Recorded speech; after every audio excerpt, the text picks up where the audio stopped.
మీరు హీరోయిన్ పట్ల చాలా కేర్ తీసుకుంటున్నారు. Thank you ma'am. మీరు అన్నారు ఆ మాట. Thank you. ఫస్ట్ హీరోయిన్ ఎలా బ్రేకప్ చెప్పింది sir?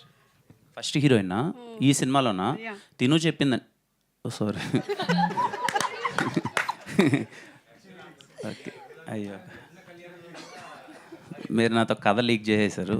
Sorry sorry, I'm really sorry. Already Dilruba యూనిట్కి నా తరపున క్షమాపణ. ఆల్రెడీ దర్శకులు లీక్ చేసేసారు సార్. ఆయన లీక్ చేసి అయితే ఆయన లీక్ లీక్ చేసిన దాన్ని పట్టుకొని నేను అడుగుతున్నాను మిమ్మల్ని. తప్పు నాది కాదు, మీదే అయితే. నో ప్రాబ్లం, మీరు అడగండి మేము ఎప్పుడు కాన్ఫిడెంట్గా. అదే సార్, బాగా కేర్ తీసుకుంటున్నారు. కొంచెం దగ్గొస్తేనే వెంటనే వాటర్ అడిగారు. ఫస్ట్ హీరోయిన్ ఎలా బ్రేకప్ చెప్పిందని అడుగుతున్నారు. అంటే అమ్మ దగ్గు ఎందుకు వాటర్ అడిగానంటే నేను చెప్పేది అది నిజం కాదు అన్నట్టు దగ్గుతుంది ఇక్కడ. నాకు అది కన్సర్న్ అయిపోయింది. ఏదో కొంచెం ఆనెస్ట్గా ఆన్సర్ ఇస్తుంటే దగ్గుతుంటే నేను ఏదో ఫేక్ చేస్తున్న ఫీలింగ్ వెళ్తుందేమో అని తిరిగి చూశాను. అది అంత. బట్ యా, నేను చాలా కన్సర్న్ ఈ సినిమాలో కొంచెం అంత. అంటే మీరు అడిగిన క్వశ్చన్కి ఆన్సర్ మ్యామ్,